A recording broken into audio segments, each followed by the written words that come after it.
Here is Kyle Ling. I think we know him. Many of us know him very well. He received PhD from this campus, National Taiwan University, in the year of 2007, and then he joined ASIAA as a postdoc fellow, and then he became the support scientist and support astronomer to be deeply involved in amoeba projects for several years. I would say every step along the way, from the beginning, major ASIAA back on the cluster of galaxies, and then to the end goal, that is measuring to do the CO intensity mapping later on. After he finished, and Kaya moved to Wei's group working on BURSTT project. As we know, just about 2 weeks ago, we had a FRB party to celebrate this success and achievement. Of course, that's without a doubt, Kyle made a tremendous contribution to the project. This is the first project. That's the reason why he's here, was invited to give a job talk today. So with that, and ladies and gentlemen, let's welcome Kyle. Thank you, Pindal, and thank you everyone for coming here.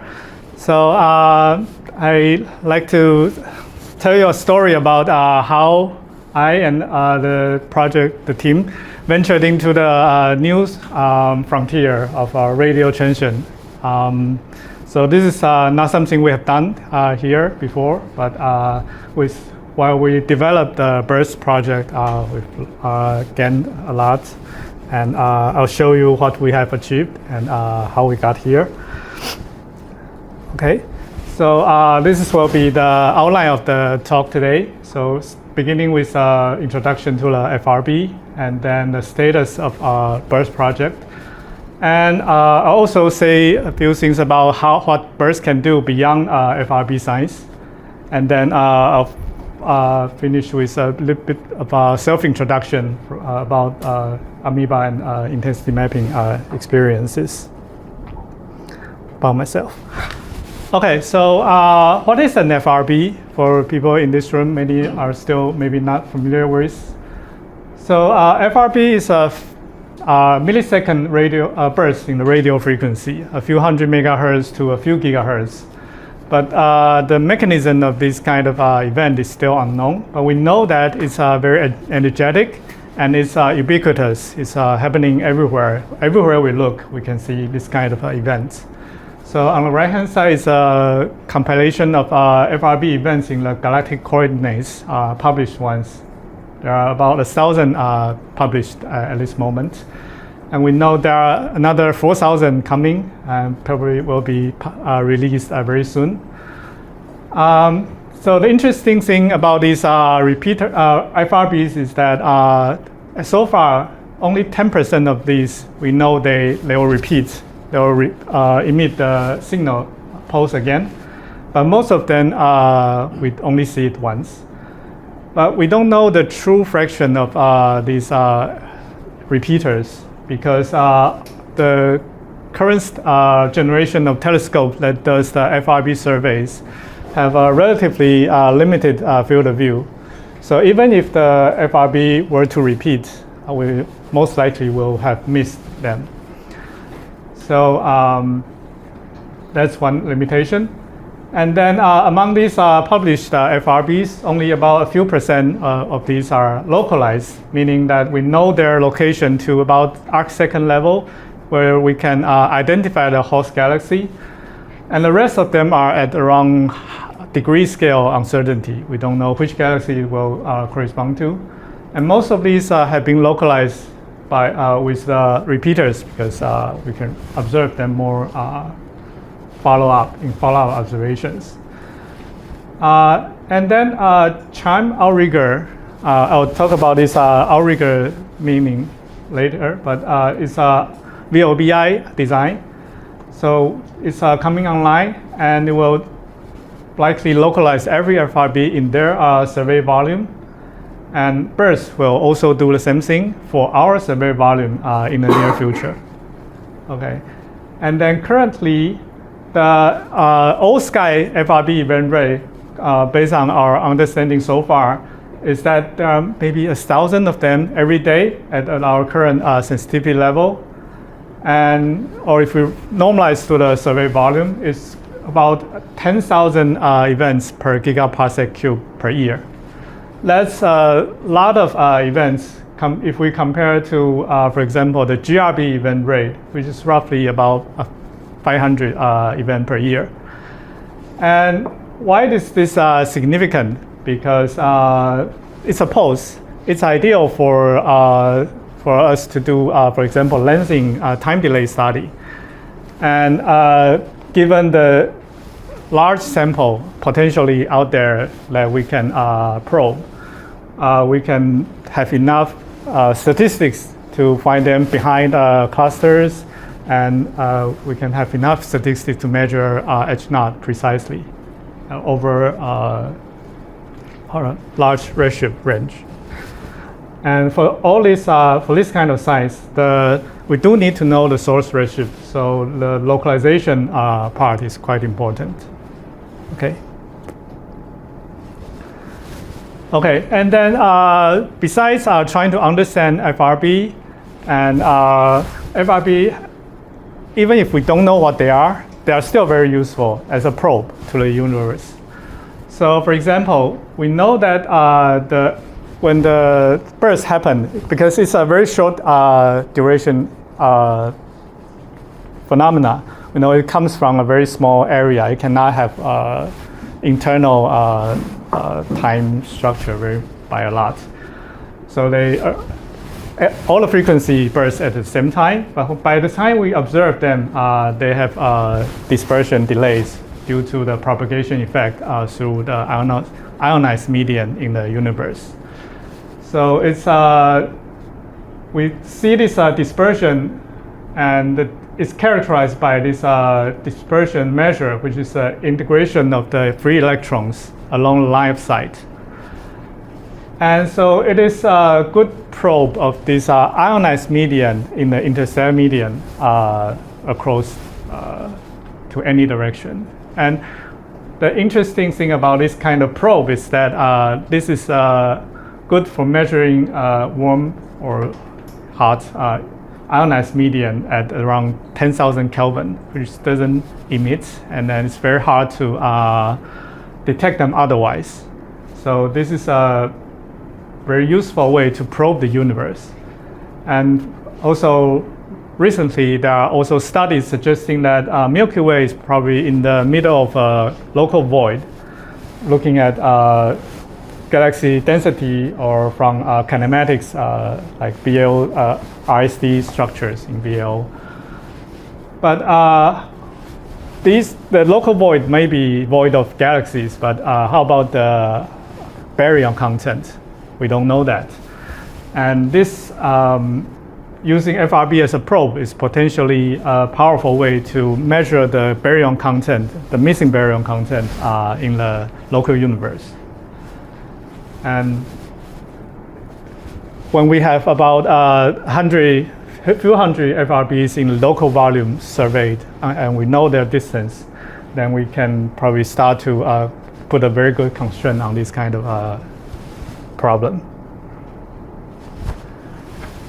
And furthermore, most of the FRBs are typically polarized, meaning that if they are, some of them are circularly polarized, but many of them are linearly polarized, meaning if they pass through a magnetic field in the line of sight, they have a chance to be rotated by this magnetic field called the Faraday rotation. And we can look at the spectrum, look at the polarization spectrum, and see how much this Faraday rotation affect the FRB signal. And it's characterized by this rotation measure, which is integral of the electron density and the magnetic field along the line of sight. And this is a recent Nature paper on one of the active repeater FRB 2019-0520b. And by following up by monitoring the rotation measure as a function of time, they find a very dramatic reversal of the rotation measure. These are very large rotation measure, by the way. And they just reversed it twice in less than 2 years. In this small amount of time, FRB itself, the source itself cannot have moved very far. Therefore, and we also see that the DM itself doesn't change. That means whatever it has probed, the magnetic field has changed within this small amount of distant displacement that probed. And that means we are seeing some kind of magneto-ionic structures at 100 AU scales near the source. And this is similar to what we observe in the galactic magnetar. So it's indicating that we can see this kind of tiny but strong clumping in the ISM and maybe accretion flow in these by using this source to probe the interstellar median. Okay, and this is there's very little other method that can do this kind of probe. So it's another useful tool for FRB. Okay, and what other facilities are doing FRB searches right now? So the leading one is Chime FRB team. It's got a relatively wide field of view, 200 square degree, and then large collecting area, 800 square meter. So it can survey a pretty decent volume in the universe. And we also have, so it has the largest survey volume at the moment in the whole world. So it's producing the most FRB discovery at the moment. Producing this, the 4,000 ones that I mentioned are all coming from Chime. And we also have FAST, which is a single large radio telescope in China with a 500 meter diameter collecting area. So the field of view is of course much smaller, but the sensitivity is much higher. So it can probe very far into the universe. However, because of the small area, the survey volume is much smaller compared to Chime, and haven't discovered much FRB by itself. And we also have other telescope that's capable of doing FRB search, but their survey volumes and sensitivity will be summarized in another diagram later. But what we are proposing here is that instead of having this kind of small area survey, let's build a survey that's much wider and can cover everything in the local universe. And why is that important thing? Let's consider this. Well, one thing is we can potentially solve this missing repeater issue that I mentioned before. By covering a wider field of view, we'll have better chance of catching these repeater events. And by having this wider field of view, it also means we can catch most of the bright and rare events in the local universe. This is our survey volume. And the local FRBs are also best to match with multi-messenger follow-up. For example, if we look at the gravitational wave surveys, the gravitational wave is coming from whole sky also in the local universe. And with the current generation of FRB telescopes, it's unlikely we can find a match. That means that if there's a gravitational event that might have a radio counterpart, the current telescope will most likely miss it. But if we build a survey volume that's better matched to the gravitational wave detectors, then it's more likely we can find a counterpart this way, and we can follow up the other way around. Also, as pointed out earlier, it's a must to advance this research either in FRB itself or in other as a probe. We need capability to localize these FRBs and for each event, whether they repeat or not. So this VLBI capability for the new telescope is quite important. Okay, so this is our plan when we started the project. That we want to build a real-time beamform and pulse search detection array, main array, somewhere in Taiwan. And then we also want several outrigger stations that can save basebands in ring buffer. So when we have a trigger from a main array, we can use the outriggers, trigger the baseband from outriggers to do VLBI localization. Okay. So this is why we want to build the BURST project. And the forecast of BURST is that at the first stage, we'll have a main array with 256 and dipole antennas. And we likely get about 10 FRBs per year. And our goal is to localize every one of them. And we can usefully use these localized FRBs for progenitor follow-up. And then after building this telescope, we have a plan for further upgrade to the telescope. We will replace the existing antenna with a higher gain antenna, and also expand the array to twice the amount of antenna to increase the sensitivity. So with BURST 512, we aim to get about 50 FRBs per year. It means in 2 years we will have enough. We'll have find most of the bright FRBs in a local universe, and we will be in a good position to pursue this local void study. And in the future, we also plan to further expand the array to increase the sensitivity to several thousand antennas.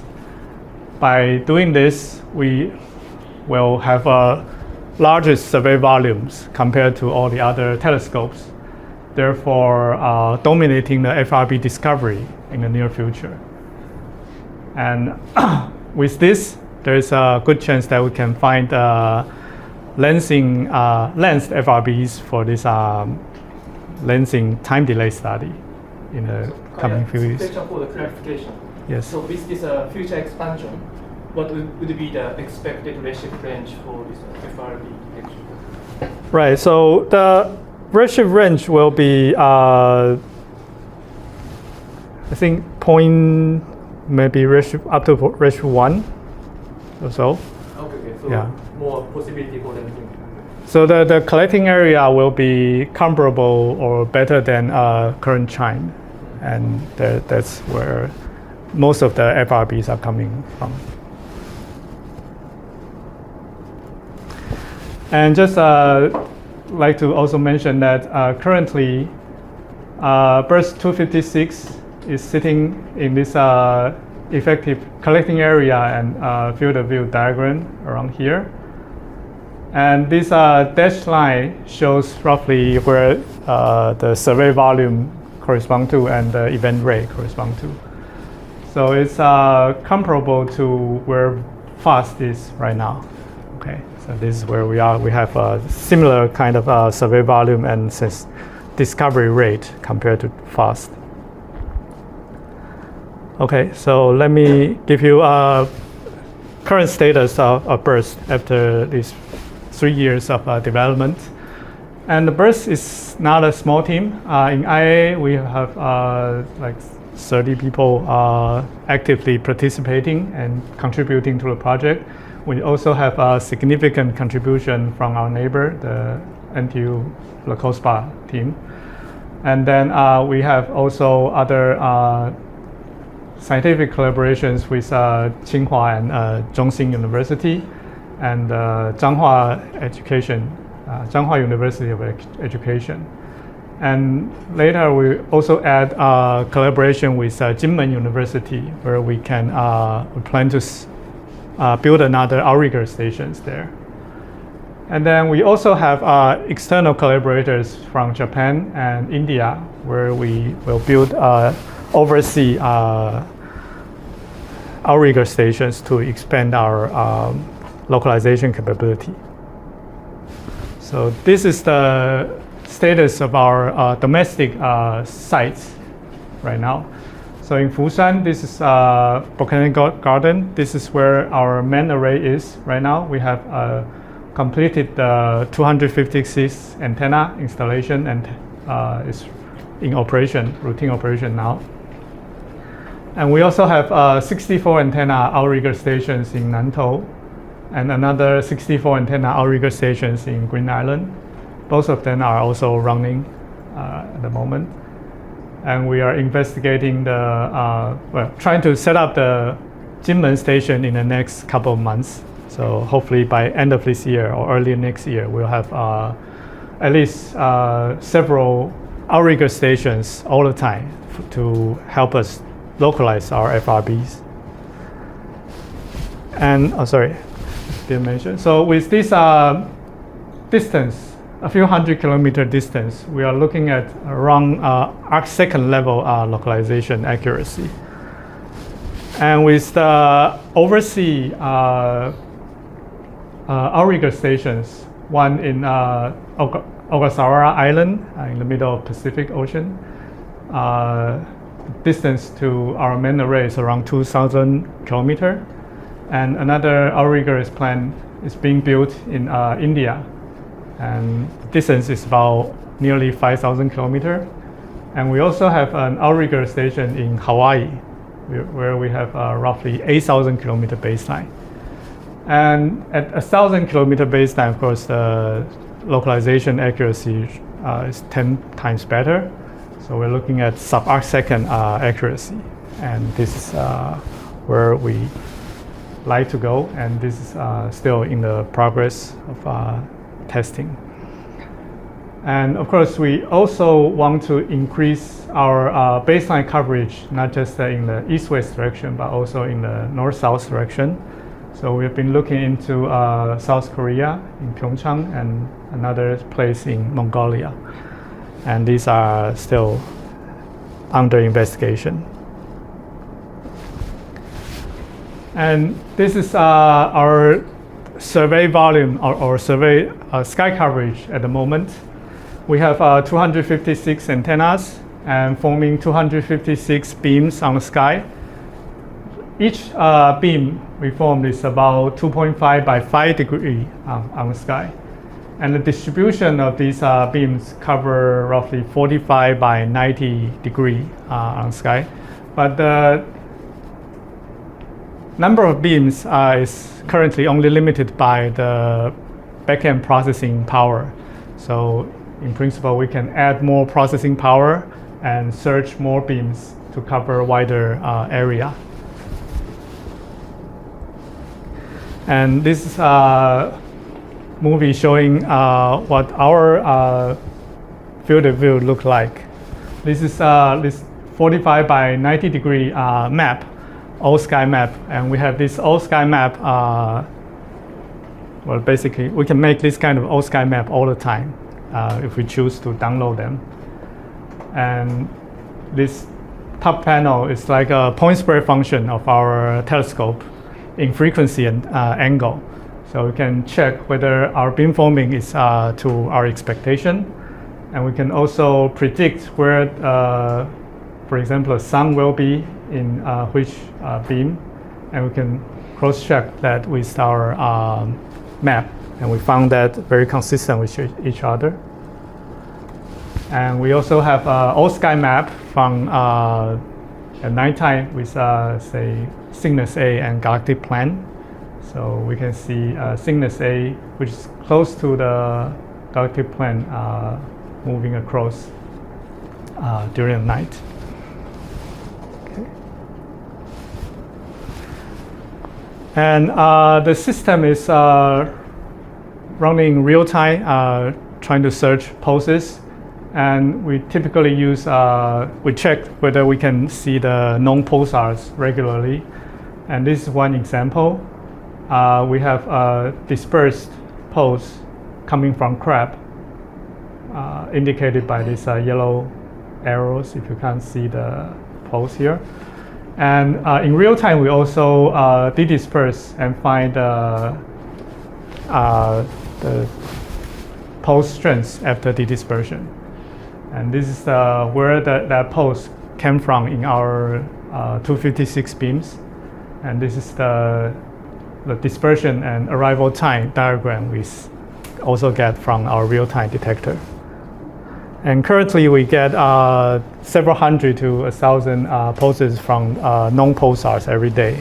So we know that systems are working very well. And just 2 weeks ago, we got our first FRB detection from our real-time pipeline. This is a source coming from DM of 150. And if we check that this source is at a higher galactic latitude, so we know that the galactic contribution to the DM is pretty small. So this is very securely a extragalactic source. And it's also not in any of the known catalog yet. So this is likely a new detection. So we'll try to study this source in detail as a practice for our future detections. And we also send triggers to our outriggers to save baseband data, and we can test the localization capability. And this is one example from the strong giant pulse from Crab. And we see this pulse in Fushan Station, and then also in Nantou Station. And in cross correlation, we also see a strong peak of this fringe. So we can repeat this for many other triggers. And more about the VLBI localization is also under investigation. And just I think about 10 days ago, there was a Science News article featuring many telescopes, 4 telescopes like our design, where we're trying to search FRB without the reflectors. And our project was featured in this news article. And among the 4 mentioned telescopes, BURSTT is the only one to have started to detect FRB. So we are quite happy about our progress at this moment. So let me switch gear and tell you something about what other science we can do with a telescope like BURSTT. Okay, so we can see FRB and we can see pulsars, and with enough sensitivity, we can then monitor the pulsar arrival time to find things called a glitch. That is an anomaly in the arrival time in a short time. It can arrival time can suddenly go up or go down, and this indicates the internal changes of a neutron star. So there's a major paper by Hu Jinping in 2024 capturing one of these glitches. And if we measure some called pulsar secondary spectrum, that is the dynamic spectrum as a function of time.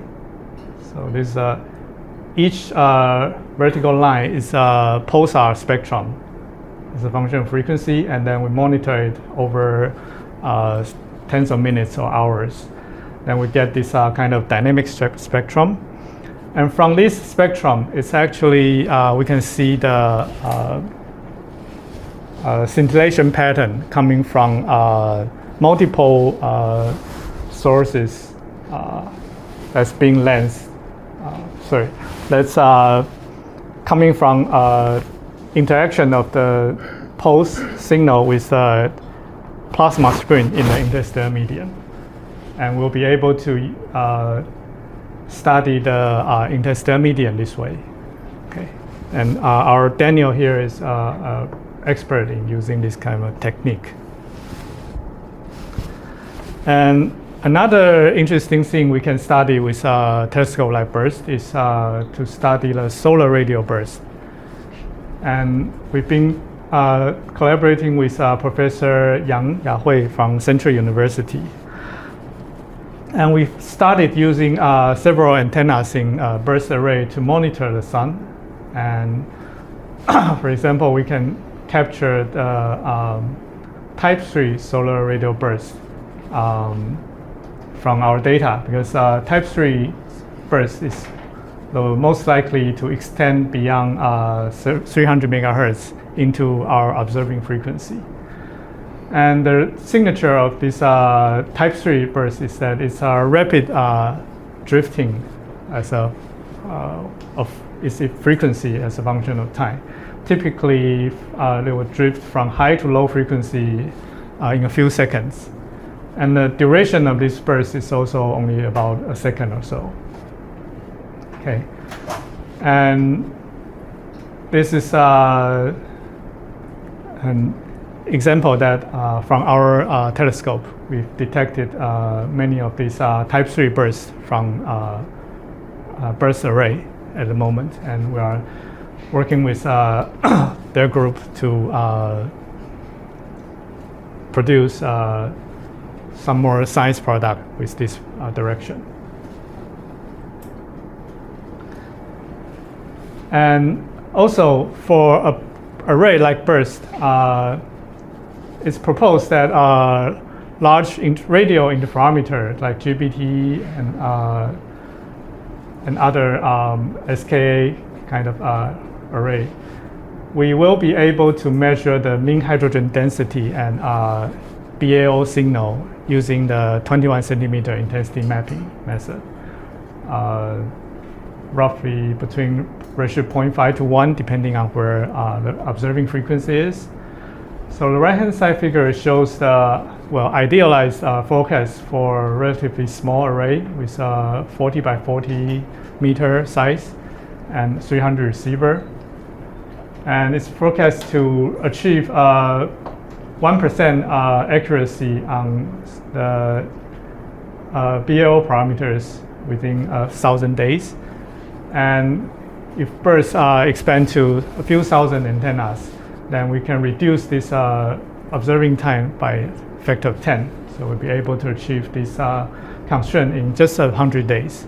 Of course, this is an idealized forecast where most likely this kind of experiment will be limited by other contaminations like diffuse foreground galactic synchrotron radiation or local RFI and other bright radio point sources. But as with all other intensity mapping projects, it's we don't really know this well enough to remove them completely. So just by doing this kind of experiments, we'll be able to learn a lot more about this contamination and to facilitate next generation experiments to really achieve this science goal. We do have the raw sensitivity for this kind of study to do it well. Yes. So, BAO at this rest range already very well measured using galaxy distributions. Do you have expect any gain? But I think mostly we'll be seeing this mean hydrogen, the mean density of neutral hydrogen. But what do you want to know from this? You want to measure distance or dark energy, or again, this is the very central relation range of galaxy survey. So do you have any extra gain by using this mapping at this relation range? Right. I think mostly it's a very different probe. So, for example, it doesn't have the galaxy number density bias. So it's purely from neutral hydrogen. Well, burst close to 300 megahertz, which is redshift 3 above 3. Just that plot doesn't have it, but because in those days, people, 15 years ago, people weren't thinking about redshift 3. But burst does go to redshift Yeah. beyond 3. So burst can go to BA of redshift 3. Yeah, it's 300 megahertz. That's redshift 2.5 or something. So the burst. No, just the plot. This is a plot, 15-year-old plot. In those days, they didn't plot what the sensitivity. But this plot is related to your burst project. No, This this is a chime. forecast from for other telescope, and we can. Yeah, I know the power of intensity mapping and calculation, but I thought you are emphasizing the importance of using burst. Yes. But nothing to BAO. No, it's a BAO. Go for inverse. Why can't you BAO? The intensity mapping, in principle, you can do BAO to redshift 3.5. Using this burst. Well, burst 3000. Future burst. Future burst. Yeah, it's a different than from FRB search. So using a totally different method to analyze the data. Yeah. So for intensity mapping, it's our observing frequency will correspond to a higher redshift than this project forecast. Yeah. Okay, thank you. Okay, and another potential science that we can do with burst is the cosmic ray, radio emission from cosmic ray. So high energy cosmic ray above 100 peta eV and can induce air shower and generate radio emissions mainly in two ways. This separation of charges due to the geomagnetic field. And then there is also a charge separation when the air shower propagates through the air. Because the air shower is actually quite large scale. It's like kilometer size in the air. And the effect will create another a different kind of signature in radio emission called Askaryan effect. And they have different polarization signature. And we met Dr. Anatoly in Physics Institute, and they are interested in using burst to study cosmic ray, especially the Askaryan effect. Okay. And we'll likely just need a slight different backend to analyze the data in order to find this kind of event from our same telescope. Okay, so that's about the science part and the burst array. But let's talk about, I want to do a little bit self-introduction here. So as Pingao said, I've been working in IAA for like 20 years, starting as a PhD student. And during that time, I started in this Amoeba project, which is millimeter wave interferometer looking at CMB and arc-minute scale fluctuation in CMB. So what we like to do is like CMB polarization or missing baryon and the SZ of galaxy cluster, and was founded in 1999 and with a optimistic projection of starting to operate in 2004. Sorry, yeah. And we built the first stage. This telescope is in Hawaii, Mauna Loa. And we built the first stage with 7 elements in a steerable platform. And in this stage, we have a field of view of 22 arc-minute and resolution of 6 arc-minutes. And we actually started science operation in 2006, late 2006. And we detected 6 clusters in the redshift range of 0.09 to 0.3. And we published 12 papers on science and also technical parts about the project in 2009 and 2010. And I also led one of the paper characterizing the array system performance. And then after that, we expanded the array to try to increase the angular resolution, but the size is still similar. We were looking at the cluster as the effect. And over 2011 to 2014, we've operated this array and observed and detected actually more than 12, but we selected the better of the 12 sample and published a paper with these clusters. And we were able to confirm that our SE profile is consistent with the measurement from other telescopes.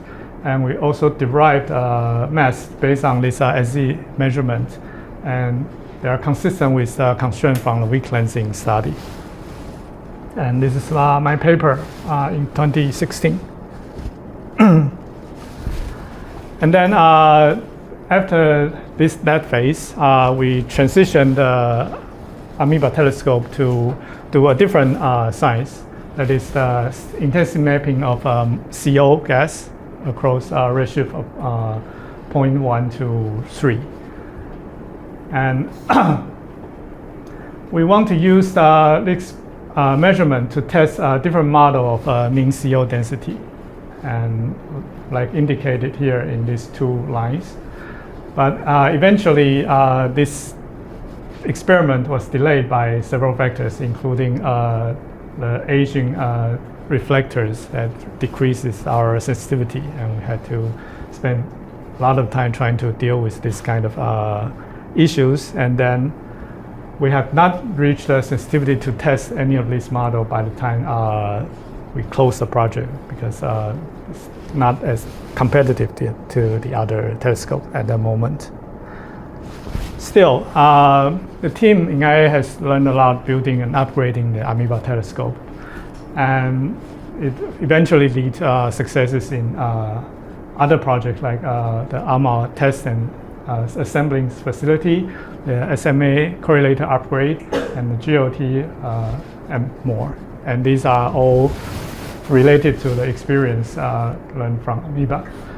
I personally also learned a variety of science topics, including the cosmology, the CMB, the galaxy clusters, and like evolution and molecular gas, etc. And of course, I also learned a lot in the technical skills in developing and commissioning a radio interferometer using various techniques. And because of this, together we've built the first stage of BURST in 3 years. That's on time. So my role in the BURST project is basically do many kinds of things in this project. I'm a core member of the backend development team, and I also lead system testing in the site, in the lab and in the site, and also involved in designing array and implementing the array beamforming, etc. And I also lead a group of students and postdocs like here to analyze the data and solve problems related to our system or with the data itself. And I also regularly communicate with FRB TW Taiwan team to communicate our status and the potential need from the science team across Taiwan. And I also host a weekly meeting with IA members on engineering issues and operation issues, etc. And also a bi-weekly meeting with the COSPA team to coordinate our operation. Okay, so that's a self-introduction part. So I'll come to the summary. Just let me emphasize again, the first stage of BURST has started the science operation, and we just detected our first FRB in July. And we're expecting roughly 1 per month or maybe 10 per year at the current sensitivity. We are still investigating the localization capability, but we think it's a couple months we can make it work. And we'll soon be able to localize these new FRBs, and then we can do follow-up studies to find FRB hosts and progenitors. And in the next couple months, we are also upgrading our sensitivity. So soon we'll have 5 times the sensitivity compared to now, and we're expecting 50 FRB per year. And 2 years, we will have find the top 100 brightest, most nearby FRBs in the world. And this will be an ideal sample to study baryon content of the local universe. And in the next few years, we hope to get the funding to further expand the array for 1,000 antenna elements. And it will have the largest survey volume in the world, and will dominate the FRB discovery. And we're aiming for large things that only this kind of survey can do with localized sample. And we can do very good lensing time delay study. And then finally, I want to emphasize that BURSTT is an excellent opportunity to collaborate with local universities and regional partners like Japan, Korea, India on various science fields. And it requires only a small change in our backend system and with no major investment in hardware, and we can achieve more with if more people are willing to join in the effort. Okay, I'll stop here. Thank you.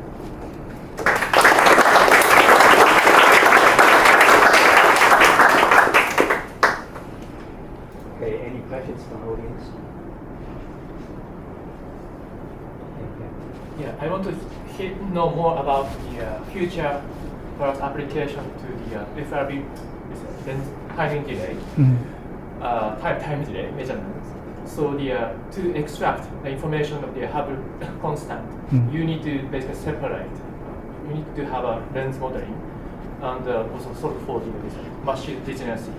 Yeah. So compared to the traditional methods based on like quasars or supernova measurements, what is the main advantage or any obstacle for this application?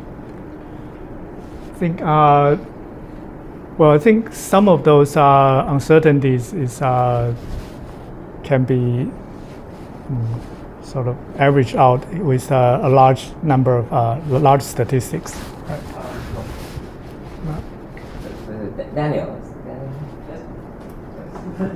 Daniel has proposed using micro lenses which don't have this degeneracy. Micro lens.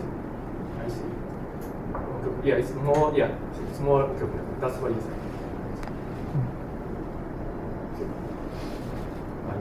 Can you elaborate more on this? Maybe Daniel there. Or if you want to answer for Daniel, that's yeah. I'm just at the very beginning of the question. So. How do you get a Hubble constant with a micro lens FRB? Oh, please. So you get the nice time delay between the two. And ideally, you do something like you have additional lensing by the ISM in the Milky Way, unless you resolve the actual separation between images, and then you have an angle and a time delay, and so you can get a distance.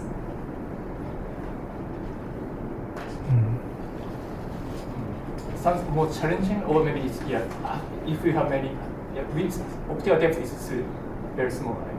10 to minus 6 or something. Well, cosmologically, it's probably 10 minus 2 or 3. It's 10 minus 3 at redshift 0.3 or something. So it's small but not tiny. So in that case, you expect to see 2 different pulses. Yeah. But 2 may have different dispersion measure, because the path can have different number density of free electron. Yeah, in principle, yeah. So how can you tell whether it's a time delay or no time delay but with different dispersion measure? mean, the I think, typical time delay is 1 microsecond for microlens, and the typical splitting angle is a microarc second. So the dm change between them should be tiny, expected to be tiny.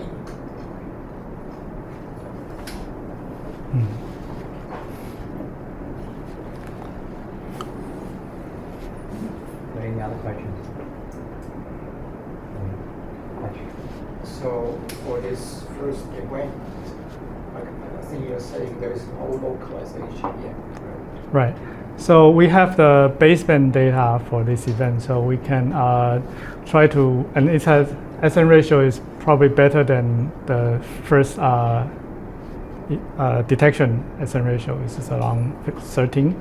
So we expect after optimization we can get a better like 20 SN ratio of 20, and that means we'll be able to localize our source to a fraction of our beam width, maybe 1/10, 1/20 of the beam width. So that's arc minute level localization, just with a main array itself. And we do have, it's preliminary, but we do kind of see the correlation between partial data from a Nanto array. So we might be able to improve the localization in 1 dimension to arc second level. Yeah. So you're saying that to get the VLBI capabilities working, there's some more time will be needed. Yes. So Yeah. what is missing right now? Right. So it's we can see that maybe I can show this backup slide here.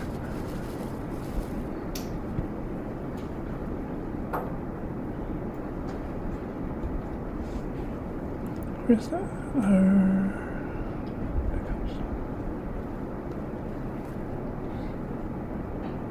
Oh, it's in the end.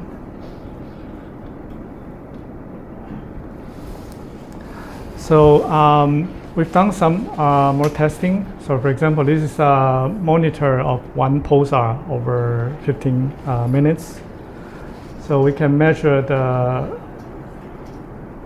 the delay between stations as a function of arrival time. And we've compared that to the geometric delay between the stations and remove that, and then we can see some residual variation. But we also have a measurement of our using GNSS receiver. We can calibrate the clock error of each station. And we can also remove that clock error from our measurement. And we are left with a residual with a few, about 1 nanosecond variation. And that's comparable to the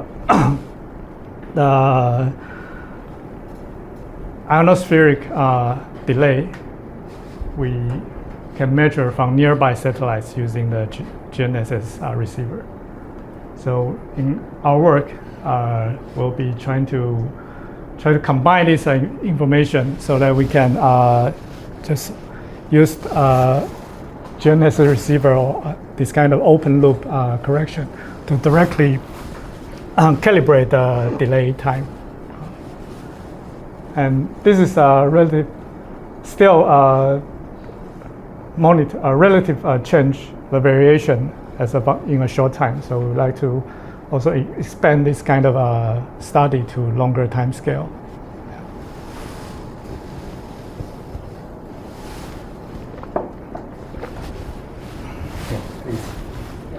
So I'm curious about the outrigger. Show that there is a potential station in Hawaii, and that will get you to 0.01, 0.02 bigger resolution. So I'm just curious, what is the specific science case for such a high or good localization? Yeah, I think mainly it's good for progenitor studies. Yeah, So what source? What kind of source? You need 0.02 per second. I mean, so it's FRB, and we don't know where they originate from. So, for example, some of the FRB coming from globular clusters, and some from near star-forming regions. And what kind of progenitor in this kind of environment can create the FRB we observe? is an open question. So I think, yeah, trying to pinpoint where the environment is interesting to the community. Not just environment, do you expect to see any FRB that's nearby enough for you to actually see the progenitor star? Well, that's, I mean, until we see it, yeah, it's hard to say, yeah.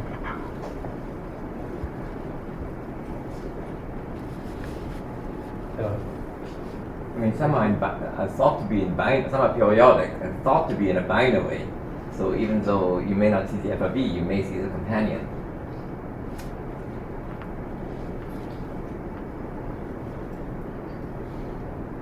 Any more questions, comments? Okay, then this is a job talk, so there will be now just having a special session from our faculty members to talk to the